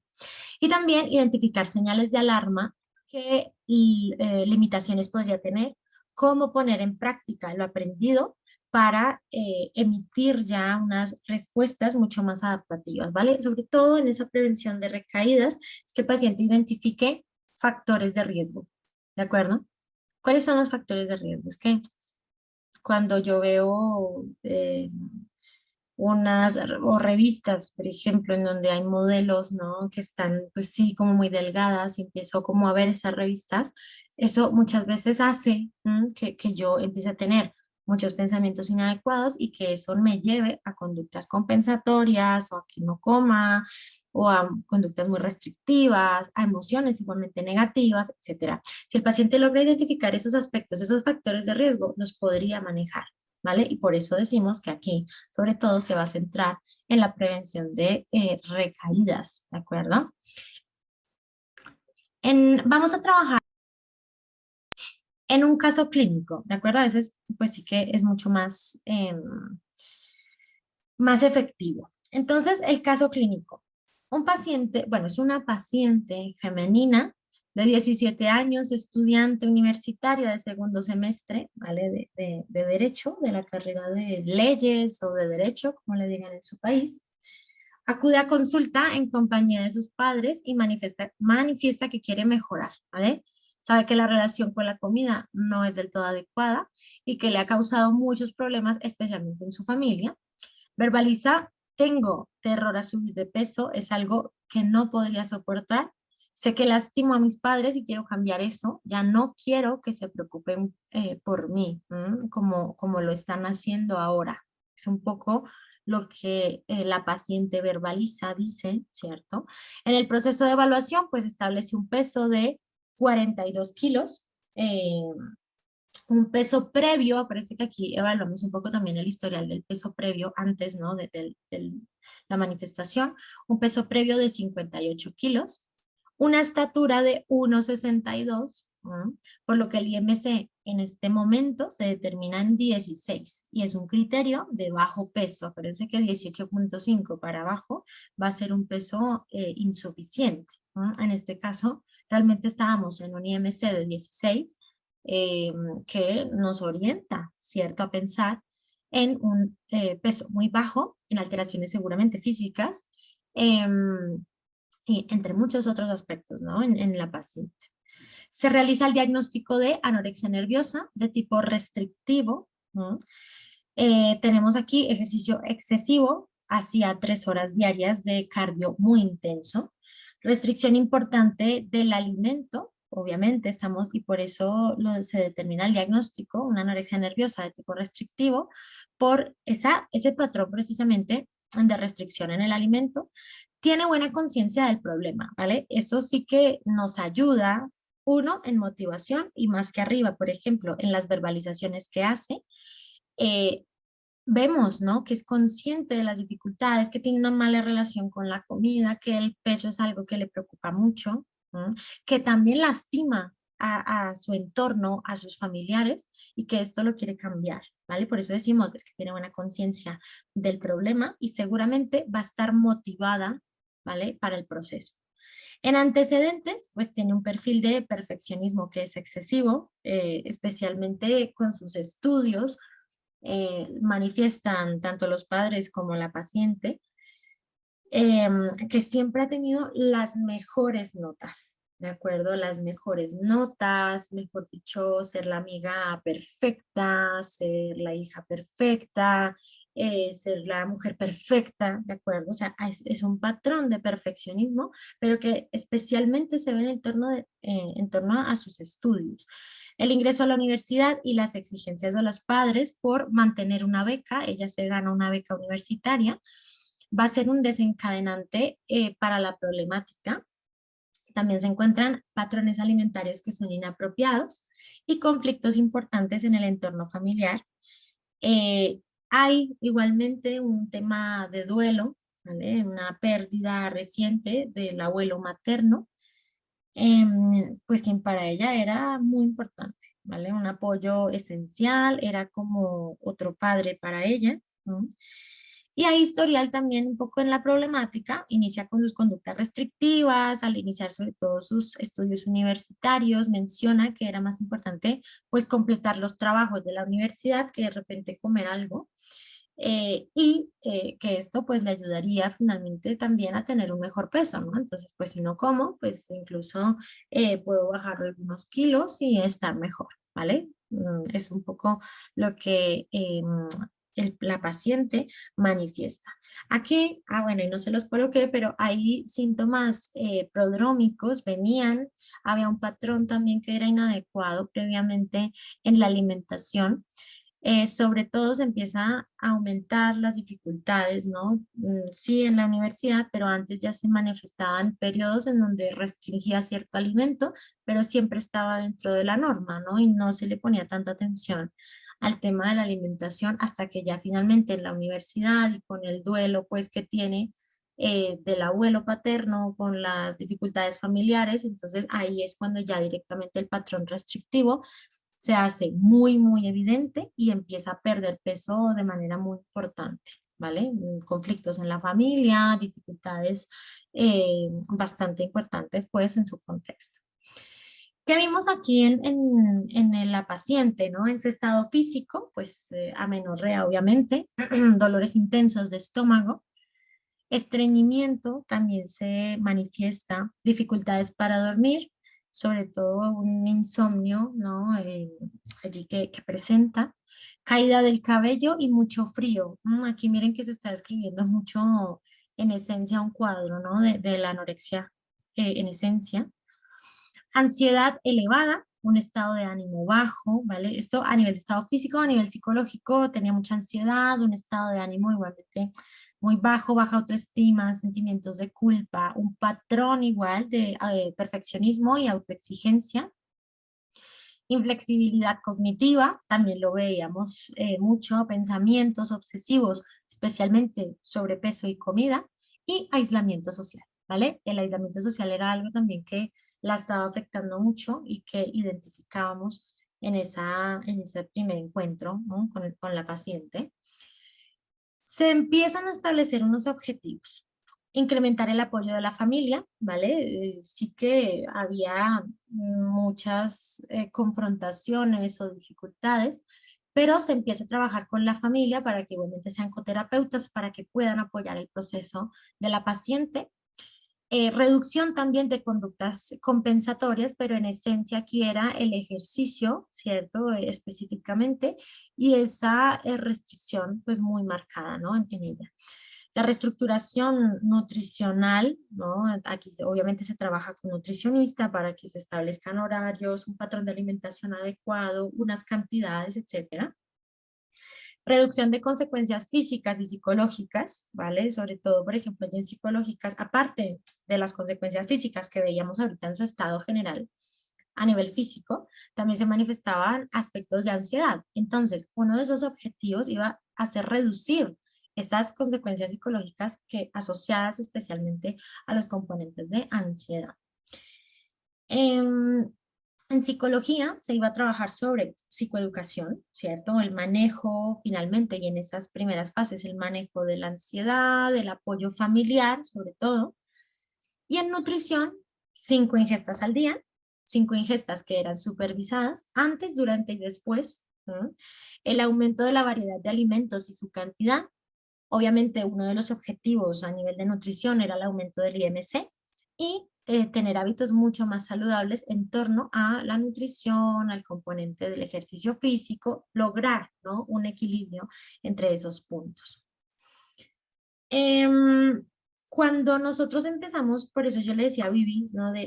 Bueno, tablas, ¿no? Ya muy bien estructuradas, pues, em, para poder establecer, ¿cierto? El proceso. Pensamientos antes, pensamientos después, pensamientos alternativos, es lo que vamos a empezar a trabajar con la paciente. Miren que aquí ya empezamos un poco también a trabajar sobre aspectos cognitivos, ¿no? Entonces, ¿cuáles eran esos pensamientos antes, ¿no? Del alimento, de cada comida, esto se hace en cada comida, ¿no? Por día, cada comida tiene un cuadrito así. Pensamientos antes, pues es que no tengo hambre, no quiero comer, tengo mucha ansiedad, si me como esto seguro que aumento de peso. En los pensamientos después de la alimentación, ¿vale? En cualquiera de las 5 comidas, pues no puedo creer que sea tan débil, debo resistir. Esto es un poco lo que encontrábamos al inicio, ¿no? Del programa. Pero yo misma he querido estar en el programa, no soy solo yo, mis compañeras también están luchando, ¿vale? Es un poco esos pensamientos que tenía la paciente después, ¿no? De la comida. Los pensamientos alternativos, y aquí también empezamos a generar una alternativa, se centra mucho en lo que pasa antes, eso muchas veces genera el patrón restrictivo y no se llega finalmente a absolutamente nada, ¿no? Que tenga finalmente ese patrón esencial, así que no. En pensamientos ya después, miren que aquí cambia un poco, bueno, no fue tan terrible la comida, eh, no puedo creer sí que haya sido tan débil, pero a la vez yo estoy aquí, soy yo la que quiere estar aquí, sé que esto es inadecuado y no soy solo yo, ¿vale? Por eso también cuando se hacen las intervenciones en grupo, también tienen a tener un efecto tan positivo, porque es que, claro, yo estoy sufriendo en este momento, tengo mucha ansiedad, no quiero comerme esto, pero no soy solo yo. Mi compañera de al lado está sufriendo igual que yo, la de al lado también, la de aquí, la que está al frente mío, todas estamos en el mismo proceso. Por eso decía, no soy solo yo, mis compañeras también están luchando junto conmigo para superar esta dificultad. Y pensamientos alternativos se empiezan entonces a implementar. Cada uno de los pequeños logros me puede llevar a un objetivo, ¿cierto? Sé que hay muchas dificultades y que es difícil enfrentarme, perdón, a algunos alimentos, pero no voy a parar, a pesar de que sea difícil, a pesar de que me genere malestar, pero no voy a parar, ya empecé y quiero seguir. Sí, lo puedo lograr, no fue terrible, ¿vale? No, no fue terrible comer eso, pues me aterraba comerme un trozo de carne, pero no fue terrible, ¿de acuerdo? No, no me pareció tan tremendo hacerlo. Y lo que comí le ayuda a mi cuerpo a sentirse mejor. Se lo debo a mi cuerpo, ¿vale? Por lo que he pasado, etcétera. Se lo debo mucho más, ¿no? A mi cuerpo directamente. Esta es una tablita que utilizamos en todas las comidas. Y llevamos como un récord de todas estas tablitas en el proceso y decimos, ok, mira que en el principio veíamos mucha dificultad, pero ahora incluso los pensamientos antes son, pues me interesaría comer esto, sé que voy a comer, porque ojo, los pacientes saben muy bien que tienen que comer en cada comida todos los días, no es como sorpresa, hoy es filete, no, no, ya lo saben, ¿de acuerdo? Por eso muchas veces también se genera esa ansiedad, porque saben que van a comer, sus cantidades, etcétera, ¿no? Y pensamientos después, esto estaba rico, bueno, pensamientos antes, ya luego del proceso, muchas veces encontramos en, tengo ganas de probar esto, es que quisiera comer un trozo de la galleta de chips, ¿vale? Y me encantaría comérmelo, pues quisiera probar, ¿vale? Ahí cambian los pensamientos. Miren los pensamientos de antes, ¿cierto? En el inicio del proceso y cómo también van cambiando. Esto es también un poco la evidencia a los pacientes de que sí se está logrando el cambio, sí has aprendido muchas cosas, ¿vale? En imagen corporal, pues conectar sobre todo con su cuerpo, qué emoción le produce, ¿no? Aquí encontramos mucha ansiedad. En la regulación emocional, pues poder identificar finalmente la emoción, ¿no? Tenemos un problema en los pacientes y es que no identifican muchas veces las emociones. No le dan un nombre a la emoción. Y por tanto, si tú no identificas la emoción, pues poco o nada vas a hacer para regularla y para controlarla o para saber finalmente que está allí. Ese malestar de esa emoción que ni le das nombre, que ni puedes describir, genera aún más dificultades. Entonces, aquí, por ejemplo, se empezó a trabajar mucho desde mindfulness, porque realmente mindfulness, ya, mindfulness va a permitir experimentar esa emoción, ¿vale? El momento presente, es que no quiero sentir esta tristeza, es que la voy a evitar y la forma de evitarla entonces es haciendo la purga o me voy a hacer ejercicio. Mindfulness le permite a la paciente experimentar, ¿vale? Al 100% esa emoción. Darle un nombre. ¿Qué estoy experimentando? Tristeza. Estoy experimentando mucho enojo. Ah, ok. Permitirla estar ahí. Conocerla. Conocer qué hace esa emoción también en mi cuerpo, qué genera. para ya luego sí que entenderla mejor, saber que va a estar en algún momento en mi vida, ¿vale? O incluso con mucha frecuencia y que a todos nos pasa, y poder direccionar una conducta mucho más efectiva. Ya no purga o ejercicio excesivo, sino mucho más entender que estoy así y generar una alternativa. Es que estoy triste y me aíslo, pero es que ahora estoy triste y sé que mis papás me apoyan, eh, y sé que esto pues es pasajero, pero entiendo que la emoción está ahí. Entonces hago una alternativa, ¿vale? Salgo con mis amigos, escucho mi música favorita, me encanta, siempre me pone en un estado mucho mejor. Entonces una alternativa a la purga, por ejemplo, es la música, o salir con amigos, o llamar a alguien especial. ¿M? Trabajar sobre la pérdida de los abuelos, obviamente se tenía que tocar, bueno, del abuelo, allí era sobre todo la pérdida del abuelo. Eh, en ese caso se trabajó en el proceso de esa pérdida, se gestionó muy bien ya ese duelo, porque realmente fue muy reciente y ella lo logra gestionar muy bien, ¿vale? El duelo del abuelo. Trabajo con la familia, o sea, aquí se trabajó en mejor comunicación, sí, porque tenían muchas dificultades, compartir actividades con mucha más frecuencia. Ella, como estaba en la universidad, y los horarios también de los padres muchas veces no coincidían, casi que no compartían mucho y los fines de semana, en esencia, ella trataba de evitar, ¿no? Ese contacto con los padres porque obviamente sus patrones, ¿no? Muy restrictivos, etcétera, y de alimentación, eh, pues generaban muchos conflictos en la familia, se aislaba, etcétera. Pero aquí se empieza a trabajar en esa comunicación y en compartir actividades con mucha más frecuencia. Entonces, al inicio, pues no vamos a hacer como ciertas salidas en torno a comer algo, sino pues salgamos a ver una película, que nos guste, salgamos a pasear, salgamos a hacer algo que todos queramos hacer y que de una u otra forma genere también un mejor vínculo, ¿de acuerdo? Que nos ayude a mejorar la comunicación, que incluso nos lleguemos a conocer mucho mejor. ¿M?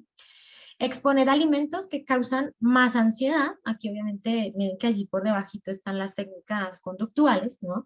Se maneja el pensamiento de descontrol sobre todo. Si me como esto, ya no voy a parar, porque en muchos pacientes con este trastorno, consideran que si comen algo, de repente que esté fuera de la dieta, no van a poder frenarse y que eso los va a llevar entonces sí a un aumento de peso que sea excesivo, a, mejor dicho, un cambio tremendo, ¿vale? Aquí sobre todo es que si yo te expongo un alimento y te lo comes y lo pruebas, etcétera, pues no vamos a llegar, ¿cierto? Al no poder parar a ese descontrol. Y es un poco como experimentar esa situación y saber que puedo ser efectivo al experimentar esa situación. ¿M? Realizar actividad física también, aunque aquí se bajó mucho la actividad física. En un inicio se eliminó pues la actividad física en la paciente. Ya luego, cuando empezó a tener mejores valores y resultados de laboratorio, empezó también a tener pues un IMC cada vez más cercano a lo normal, se le permitió realizar actividad física, que de hecho era algo que ella disfrutaba mucho, pero ya no un cardio muy intenso, o sea, como lo venía trabajando, ¿m? Sino empezó a hacer, a practicar un deporte, que le gustaba, que le parecía interesante, ¿no? Así que eso aquí ya se empieza a hacer, pero leve o moderado, ¿no? Sin que deje de ser saludable. Acuérdense que aquí también estamos con el respaldo de otros profesionales. Se trabajó sobre el peso, ¿no? ¿Cuál es el rango de peso ideal y saludable? Pero más allá de eso, sobre el IMC. En esta paciente, ella sí que la vamos a, bueno, la pesábamos una vez a la semana, que hace parte del proceso, ¿de acuerdo? Y en esta paciente, ella logró conocer finalmente su peso en las sesiones y veía que iba avanzando, ¿no? En el proceso y que a la par ya se le permitía hacer ejercicio. Entonces ella entendía esto como algo que sí estaba funcionando y que definitivamente le estaba aportando, que iba dando como pequeños pasos, subiendo cada escalón, pero que ya se estaba viendo el cambio y los efectos, ¿no? Sobre su propio organismo, sobre el componente emocional, sobre su familia, ¿cierto? Y por tanto, pues veíamos que era mucho más saludable, estaba teniendo realmente una mejoría. Autoaceptación, respeto, conocimiento de sí misma, ¿cierto? Muy importante también en el proceso. Y un poco aquí ya para el cierre de su proceso fue la prevención de recaídas. Se continúa, por supuesto, con el trabajo en mindfulness, en esa conciencia corporal. Se gestiona un poco el estrés y que se incorpore esto en su vida familiar, social, educativa, que practique herramientas que sean aplicadas en el contexto requerido. Se seguía un poco trabajando allí sobre las tareas, el porqué de la importancia de ese tipo de actividad. Y se trabaja también con las emociones, ¿no? Muchos aspectos también de perfeccionismo, vergüenza, ¿no? Soledad, sentirme aislado, porque allí estamos identificando patrones o factores de riesgo que pueden llevar a que el paciente tenga nuevamente una recaída, ¿de acuerdo? Y esto obviamente no va a ser lo mejor, ¿no? Para la paciente, ¿de acuerdo? Em, ¿Cuánto puede durar cada fase? Bueno, las fases, cada una, digamos que distribuida, ¿no? La primera, pues, incluye desde el inicio, ¿no? Del proceso hasta la sesión, más o menos son 7 sesiones, ¿de acuerdo? 7 u 8 sesiones. Ya en la segunda fase vamos a tener eh, de la sesión 8 a la sesión 10 en esencia, un poco más. Luego ya de la sesión 11, 12 hasta la sesión 18, 19. Y ya las últimas, pues digamos que serían los cierres, ¿no? La fase 4 y 5, que sería mucho más en sesiones de la 19 a la sesión 23 más o menos, ¿vale? O sea, aquí también se maneja dependiendo de cómo el paciente va teniendo un cambio, asimilando las actividades, las estrategias que se implementan. ¿No?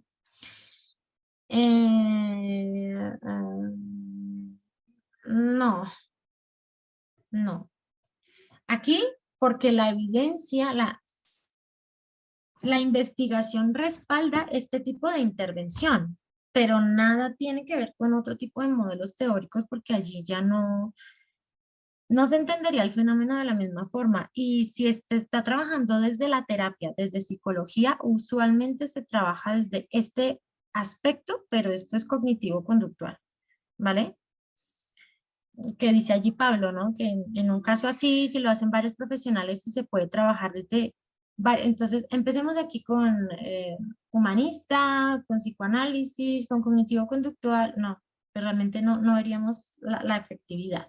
Aquí lo que sí que se ha empezado a implementar es terapia familiar sistémica, porque un poco se entiende que en el contexto familiar también hay ciertos aspectos que pueden ayudar a la mejoría del paciente, pero porque, ojo, están respaldados también por la literatura. En psicoanálisis no hemos encontrado literatura que soporte los procesos y que sean efectivos. ¿De acuerdo? O sea, tasas de remisión desde un modelo psicoanalítico no lo vemos. Pero con otros profesionales sí, lo que les decía, nutrición, medicina interna o pediatría, ginecología, psicología, pero sobre todo desde este campo, ¿cierto? Se trabaja. Bueno, en la prevención, y ya con esto cerramos nuestra sesión, nuestro diplomado en la prevención, pues va a ser esencial, ¿vale? Conocer factores de riesgo que hacen más propensos a ciertos sujetos o a otros a desarrollar TCA, comprender cuál es la vulnerabilidad y esto va a permitir que, pues, mejorar los tratamientos, la identificación, ¿no? de grupos de riesgo, con el fin de diseñar programas con un impacto finalmente en salud pública. Aquí lo ideal es el beneficio que esto puede generar para las comunidades en general.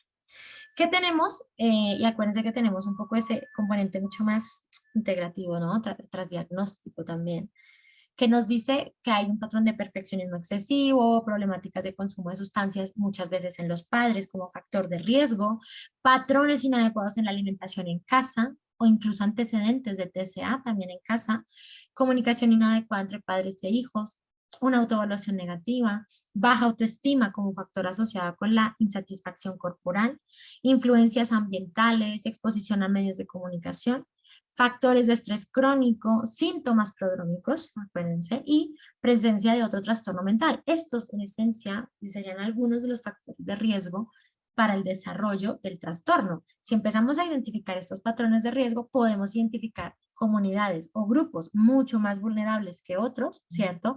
Para poder implementar estrategias o planes de trabajo que nos permitan realmente prevenir. Cuando hablamos de promoción, será capacitar, instruir a las personas para que aumenten el control sobre su salud mental. Esto se aplica a grandes grupos de personas, siempre les digo, es mucho más general. Cuando ya hablamos de prevención, es porque hemos identificado ciertos grupos de riesgo que aún no desarrollan la psicopatología o que si la están desarrollando están como en esas primeras fases, ¿de acuerdo? Porque aquí también se trata de hacer un diagnóstico e intervención temprana y a tiempo, y se va a centrar en evitar su desarrollo o en quienes la presentan, bueno, identificarla en etapas tempranas. En esta educación para la salud, pues modificar los conocimientos, actitudes, conductas, ¿verdad? En torno a los TCA. La prevención se debe orientar a aspectos generales que promuevan la salud en general o que promuevan actitudes positivas hacia la salud en general, ¿vale? Incorporar el fortalecimiento de la autoestima, formación básica, por ejemplo, en nutrición. Miren que aquí le vamos a apuntar a lo general. Ya les cuento por qué. No se trata de informar directamente, bueno, sobre los TCA. Esto es inútil en un primer momento y contraproducente. ¿Por qué? Porque si nosotros vamos a una población en riesgo y les damos toda esa información sobre los trastornos de la conducta alimentaria, puede llegar a darle más bien ideas a esa persona del cómo debe hacer. Ok. Entonces, cuando coma en exceso, pues lo que voy a hacer es purga. Ok. Un laxante es fácil de conseguir. Vomitar, pues también lo puedo hacer, ¿cierto? Entonces, miren que aquí no sé, en los programas de prevención para TCA, casi no, exacto. Sí, no, la idea no es inducirlo, ¿cierto? No. Y por eso decimos que puede ser contraproducente. Dar un montón de información sobre los TCA puede llegar a darle, como les digo, ideas a los grupos de riesgo para luego sí que tengamos un problema mucho más grave, ¿vale? Se puede inducir incluso a esas conductas de riesgo y se supone que estamos haciendo es prevención, no queremos que se llegue a esas conductas de riesgo. Entonces, en este caso, exacto, se debe manejar muy bien la información y por eso los programas van a estar orientados mucho más a la generalidad, cómo mejoramos el autoestima, identificar la imagen corporal, trabajar, por ejemplo, en identificar emociones. Si ven, es muy general. Y de repente aspectos de nutrición, ¿no? ¿Cuál es la nutrición básica? ¿Qué son estos alimentos? Porque hablamos de los grupos de alimentos, ¿de acuerdo? Eso es mucho más general, no estamos diciéndote si estás teniendo un consumo excesivo, los pacientes que de hecho tienen algo similar a lo que tú tienes, entonces tienden a hacer esto y esto. ¿Por qué? Porque esto puede inducir entonces ya ahí sí a una psicopatología mucho más compleja. Le estás dando casi que ideas, ¿de acuerdo? De lo que debería o de lo que otros hacen y un poco esto yo también lo puedo implementar. La prevención será más efectiva si es participativa e interactiva. Se debe participar. Ahorita les voy a mostrar algunos de los planes que usualmente pues usamos sobre todo en colegios, porque realmente es que en colegios es donde más se trabaja esto, ¿no? Em, pero algunos de los programas que nosotros trabajamos son actividades sencillas, las puede hacer el docente también. Ojalá que fuera realizadas esas actividades por los profesionales en TCA, ¿vale? Especialmente, pero lo pueden hacer también los maestros, ¿no? Sobre todo los profesionales en TCA porque pueden dirigir, ¿no? Muchas de las respuestas que puedan dar los estudiantes de una manera más efectiva. Partir de las experiencias de las personas y las dudas o preocupaciones que surgen en su contexto también va a ser esencial. Abordar todos los frentes. Aquí se debe abordar el nivel familiar, por eso también si vamos a hacer prevención en TCA, se tienen que hacer, no sé si en sus países se maneje esto, pero aquí en Colombia hacemos lo que se llaman las famosas escuelas de padres, ¿vale? Escuelas de padres. Ahí se les da precisamente esa información sobre estos trastornos o sobre aspectos de cómo tener una mejor comunicación o cómo controlar, por ejemplo, nuestra conducta, qué hacer ante ciertas situaciones. Bueno, es un poco lo que se trabajaría en escuela de padres, por eso decimos abordamos todos los frentes. familiar, educativo, social. En Perú me dice Víctor que también, ¿no? Como esas escuelas de padres, ajá, acá también. Un enfoque global, ¿vale? También, que aborde de manera educativa las problemáticas del grupo, en esencia, que los instruya, que les permita participar, que les permita hacer inferencias, analizar en algunos aspectos. Ser interdisciplinar también sería lo ideal, ¿no? Un grupo, generalmente cuando nosotros trabajamos con colegios, trabajamos con un grupo de profesionales médicos, nutricionistas, bueno, los mismos educadores, obviamente nosotros como psicólogos, ¿vale? Entonces tiende a ser interdisciplinar mucho más efectivo. Trabajar con pequeños grupos sería ideal, aunque si de repente las condiciones no se dan para que trabajes o dividas los grupos, puedes trabajar en un grupo en general y en ese mismo poderlo dividir, ¿de acuerdo? Y que se empiecen a establecer las actividades. Contar con la familia, bueno, eso les decía, en abordar todos los frentes, pues la familia va a ser fundamental. Y el contenido, entonces aceptar un rango amplio de siluetas, guiar el desarrollo de intereses y habilidades, clarificar los valores, educar en alimentación saludable, ser empático, ¿cierto? Como un entrenamiento, por ejemplo, en asertividad. ¿Cómo puedo ser empático? Educar sobre el desarrollo corporal, esto es importante en adolescentes, ¿vale? Ahorita, bueno, no sé si les muestré esa, pero hay una actividad en donde nosotros decimos, bueno, es verdad, y se trabaja mucho sobre los mitos de la adolescencia, ¿vale?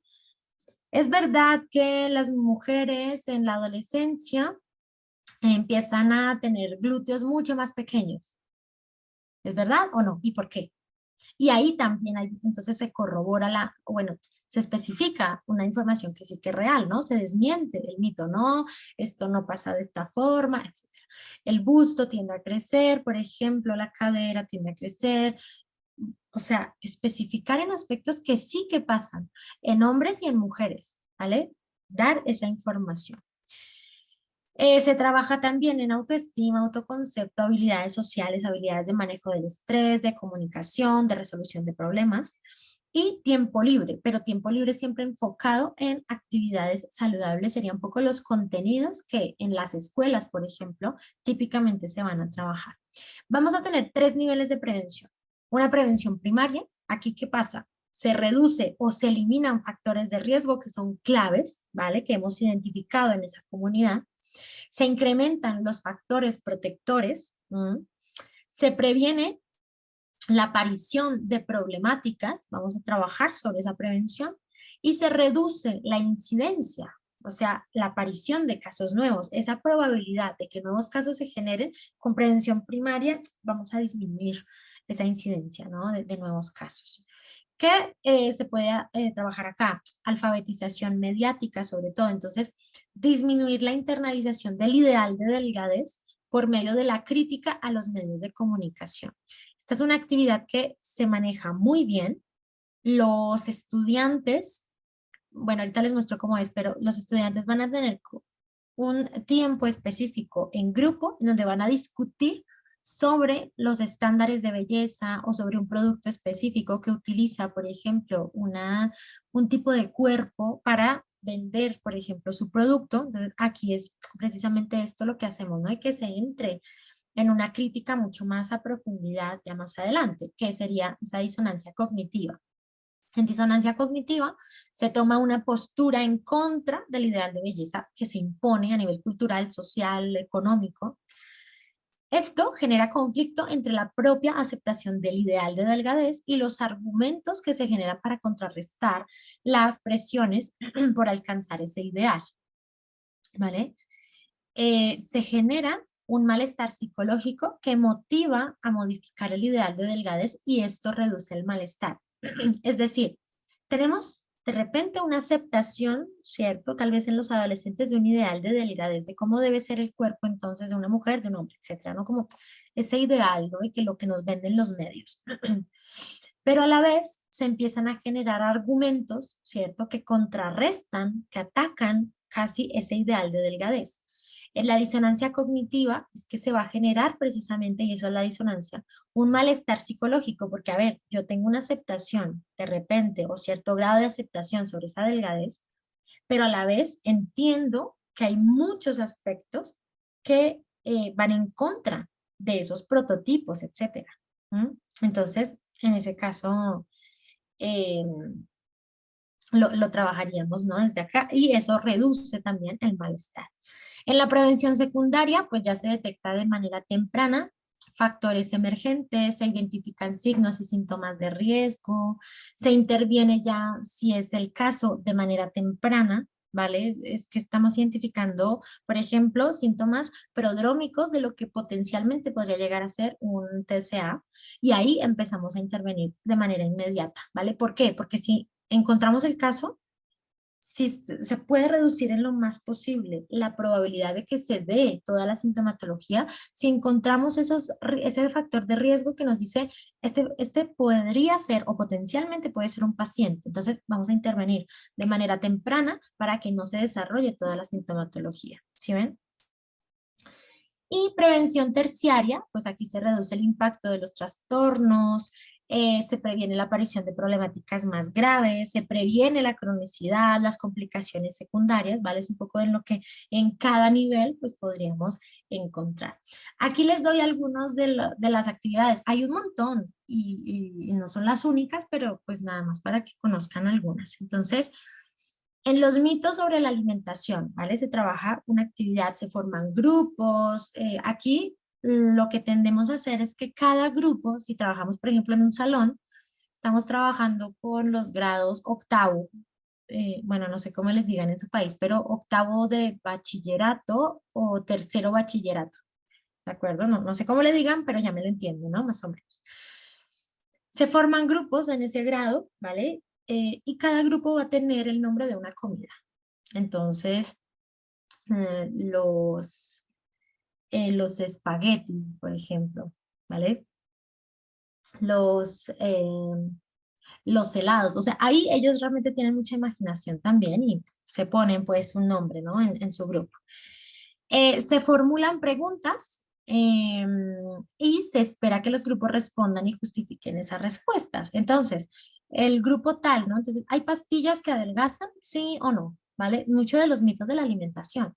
Los carbohidratos son malos o todos los carbohidratos son malos y entonces claramente, como nosotros estamos trabajando de manera interdisciplinar, muchas veces estos programas los hacemos con nutrición, ahí está la nutricionista o el nutricionista que orienta también a los estudiantes, ¿no? Entonces, no son malos todos, en cierta medida van a ser necesarios. Bueno, o sea, aquí hay un montón de estrategias.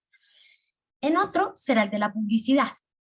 En este punto, pues se forman igualmente, miren que usualmente se tiende a trabajar en grupos, se forman grupos, se entrega también un anuncio publicitario, una revista o en video, depende. Se indaga sobre el anuncio con preguntas también orientadoras, qué producto promueve, a qué población se dirige, cómo son los modelos que aparecen en el anuncio, se utiliza el físico de los modelos para vender el producto.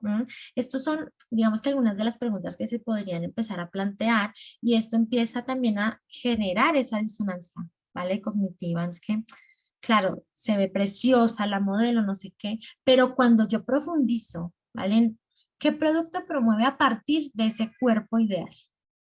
¿A qué población va dirigido? ¿Cómo son esos modelos, ¿no? que aparecen en el anuncio y cómo eso se utiliza para vender el producto? Aquí se empieza a dar esa disonancia, porque es que encuentro ya que en la publicidad hay muchos aspectos que realmente no corresponden a la realidad, a lo que podría llegar a ser, ¿vale? O sea, aquí realmente trabajamos muy fuerte en generar una crítica. Cada grupo, ¿vale? De estudiantes va a generar una crítica en torno a este tema de publicidad en asertividad, representación de una situación en la que un compañero molesta a otro por su peso. Se le plantea al resto del grupo, se eligen algunos estudiantes para hacer la representación, ¿vale? Se plantea al resto del grupo la situación, se escenifica, se le pregunta al grupo qué podrían hacer en esa situación, cómo ellos lo resolverían y qué estrategias entonces utilizarían. Esto ayuda mucho también a aumentar la empatía con el otro, etcétera, ¿vale? En esas representaciones, verlo directamente en general y saber que socialmente seguramente no se va a aceptar. Y el de imagen corporal. En imagen corporal Se va a realizar una encuesta a cada participante, se les va a dar como una tablita y se les va a preguntar, ¿te gusta tu cuerpo? 0, nada, 10 mucho, o pueden utilizar la escala pues, que mejor se ajuste de 0 a 5. Bueno, ¿por qué consideras que a muchas personas no les gusta su cuerpo? ¿Vale? Hay algo siempre, generalmente, que vemos que no les gusta y ahí se dan también algunas opciones. Y se premian las respuestas, se realiza un debate con el grupo, resaltando, se promedian, perdón, las respuestas. Entonces, cuando los estudiantes responden eso, obviamente no, lo ideal no es que pongan nombre. Fulanita dijo que se sentía muy mal con su cuerpo, no, o que no le gustaba su cuerpo, no, eso no se hace, sino que se recoge todo, se revisa en el promedio, ¿vale? Entonces, en la primera pregunta, el promedio fue, no me gusta mi cuerpo, un promedio, por ejemplo, de 3 o 4, y empezamos a indagar, ¿no? Sobre esa respuesta del grupo en general. Y un poco el por qué se considera que muchas personas no les gusta su cuerpo, pues también se va a establecer, ¿no? Unos parámetros y se empieza a generar un debate, ¿vale? En el grupo. Esto ayuda también y resalta los aspectos positivos del propio cuerpo y se trabaja mucho también en imagen corporal. Hay otra en donde se le pide a los pacientes, aquí le decimos como un papel periódico, ¿vale? Que es un papel como blanco, grande, me refiero, es largo, ¿vale? Se vende por pliegos o cartulina también, aunque idealmente que sea un papel mucho o más fácil de manejar. Se van a hacer de a parejas los estudiantes, es también les gusta mucho, y vamos a acostarlos, ¿vale? Sobre el papel. Su pareja, su compañero que han decidido que es su pareja, pues entonces marca su silueta en el papel, ¿de acuerdo? Digamos que lo rodea, marca su silueta. Luego la silueta, cada uno recorta su silueta y con ella se pone música, música que sabemos que en ese contexto les gusta en general a todos, y lo ideal es que bailen con esa silueta. ¿De acuerdo? Con ese papel pues que tienen, pero sobre todo en ese baile es que empiezan a encontrar que esa es su silueta, que identifican diferentes siluetas, esta soy yo, pero mira que aquí es diferente, ¿vale? Y que cada uno aprende a gozar esa silueta con la que está bailando, ¿vale? Identifica su cuerpo, cómo es esa imagen corporal, la diferencia que hay entre mi imagen corporal o mi cuerpo y el de otros, ¿cierto? Y aquí también se trabaja mucho, aparte de imagen corporal, empatía, los estudiantes realmente, porque lo hacen, lo disfrutan un montón. Así que nada, aquí en prevención, pues realmente ya lo vemos, se trabajan algunas de esas actividades. Aquí nada más son ideas, ¿de acuerdo? Ideas de actividades que ustedes pueden implementar o que ojalá, como les digo, se pueda hacer en un equipo interdisciplinar, ¿no? Que permita que se aborde de manera adecuada cada una de esas actividades. Con orientación en trastorno del espectro autista, pero mucho más eh, para generar empatía o conocimientos generales por si acaso hay un alumno en el salón con TEA, o cuál sería el objetivo, pues porque prevención no mucha. Para ese tipo de trastornos, pues prevención no tanto, ¿no? Porque no aplicaría, pero depende. Claro, porque ¿cómo tú vas a prevenir un trastorno que viene marcado por aspectos del neurodesarrollo, por ejemplo? Pero, sí, pero ahí tendría que centrarse especialmente entonces en los padres con los niños con TEA, no a toda la escuela de padres, porque generalmente en escuela de padres se trabajan temas que para todos pueden funcionar, desde los de preescolar hasta los de quinto primaria, más o menos, creo que todo se maneja igual, y de ahí para adelante, sexto de bachillerato a décimo, se maneja otro tema que también para todos los padres pueda funcionar. Si ese es el tema, mucho más de trabajar sobre la relación entre TEA y la posibilidad, porque ojo, también puede inducirse algo que no es, y no todo paciente con TEA puede manifestar pica, sería mucho más con ese padre de familia que está manifestando esa dificultad. Si tú lo generalizas, pues puede no ser pues efectivo para los demás padres, por ejemplo.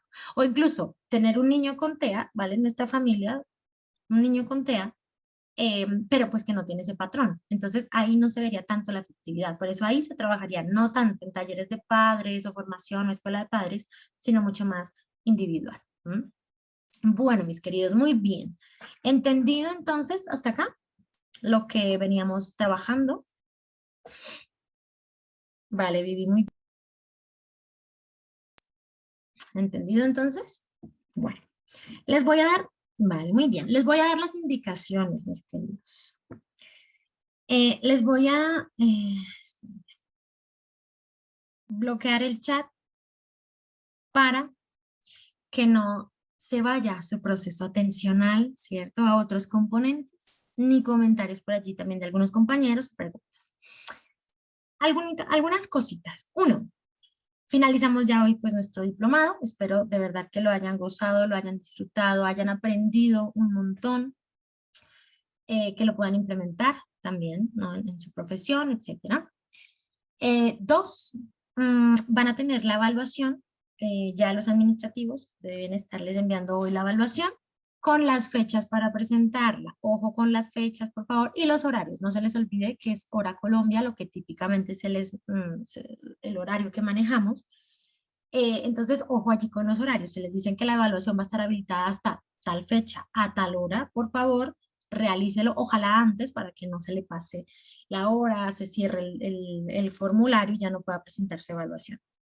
La evaluación es basada en lo que vimos en clase, ¿vale? No va a haber, claro, yo les di lecturas complementarias muy relacionadas, pero no es como que de todas las lecturas les van a aparecer un montón de preguntas, no, no es el objetivo, sino sobre todo lo que se trabajó en clase.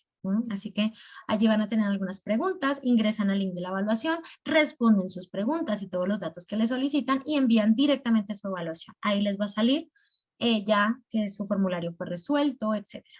¿De acuerdo? Es todo lo que tendría que ser en torno a la evaluación. Dos, el material ya está colgado. Ahorita les solicito a los administrativos que junto con el link del examen les envíen el link del material. Ahí están cada módulo, módulo 1, 2, 3, 4, cada uno con las diapositivas que se manejaron en cada uno de los módulos. Y para cada uno de los módulos pues van a tener información complementaria. Les dejé artículos, les dejé links también de páginas interesantes. Bueno, allí tienen material pues para indagar, para consultar. Y tres, también les envían las grabaciones. Ya algunos tienen un link y dicen, pero es que no me han enviado sino solo uno. En ese que le enviaron está toda la lista de reproducción, ¿vale? Es decir, todas las clases están allí. Por eso usualmente solo se les envía un link con la primera clase, pero de ahí se desglosan todas las demás. Allí las puede consultar, ¿de acuerdo? Entonces, no se les olviden esas cositas. Examen, se los enviarán hoy. Material, también ya está colgado, ya se los enviarán también hoy, o algunos de pronto ya lo tienen, pero se los envían nuevamente.